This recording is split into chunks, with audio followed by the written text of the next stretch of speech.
Hi hello welcome to Andhra Prabha. This is Tejaswi. ప్రపంచ వ్యాప్తంగా June 27న రిలీజ్ అయింది కల్కి 2898 AD. Rebel star Prabhas, Amitabh Bachchan, Kamal Haasan, Deepika Padukone వంటి నటీనటులతో నాగశ్విన్ తెరకెక్కించిన ఈ మైథాలజీ సైన్స్ ఫిక్షన్ బాక్సాఫీస్ దగ్గర ప్రభంజనం సృష్టించింది. 3 రోజుల్లోనే ప్రపంచ వ్యాప్తంగా 415 కోట్లు వసూలు చేసింది కల్కి. ఈ ఆదివారం నాటికి 500 కోట్లు ఈజీగా దాటుతుందని అంచనా వేస్తున్నారు. వీకెండ్ కావడంతో ఎక్కడ చూసినా హౌస్ ఫుల్ అయ్యే కనిపిస్తుంది.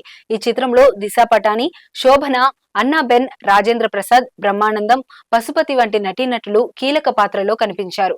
ఇక విజయ్ దేవరకొండ, మృణాల్ ఠాకూర్, దుల్కర్ సల్మాన్, ఆర్జీవి, రాజమౌళి, ఫరియా అబ్దుల్లా, అనుదీప్ వంటి వారు అతిథి పాత్రలో సందడి చేశారు. వైజయంతి ఫిలిం బ్యానర్ పై అశ్విని దత్ ఈ చిత్రాన్ని నిర్మించారు. సంతోష్ నారాయణ్ సంగీతం అందించారు. పార్ట్ 2 రిలీజ్ కి కల్కి పార్ట్ 2 మాత్రమే కాకుండా సినిమాటిక్ యూనివర్స్ ఉంటుందని మూవీ టీం ప్రకటించిన సంగతి తెలిసిందే.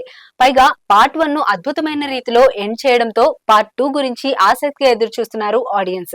అయితే రెండో భాగం ఇప్పుడే వచ్చే అవకాశం కనిపించడం లేదు. 2026 సమ్మర్ లో ఇది రిలీజ్ అయ్యే ఛాన్స్ ఉంది. అయితే పార్ట్ 1 షూటింగ్ సమయంలోనే రెండో భాగం కూడా చిత్రీకరణ దాదాపు పూర్తయిందట. 60% ఈ షూటింగ్ కంప్లీట్ అయిందని, కీలకమైన కొన్ని సన్నివేశాలు బ్యాలెన్స్ ఉన్నట్లుగా అశ్విని దత్ చెప్పారు. అయితే రెండో పార్ట్ లో కమల్ హాసన్, ప్రభాస్ మధ్య భారీ యాక్షన్ సీక్వెల్స్ ఉండబోతున్నాయి.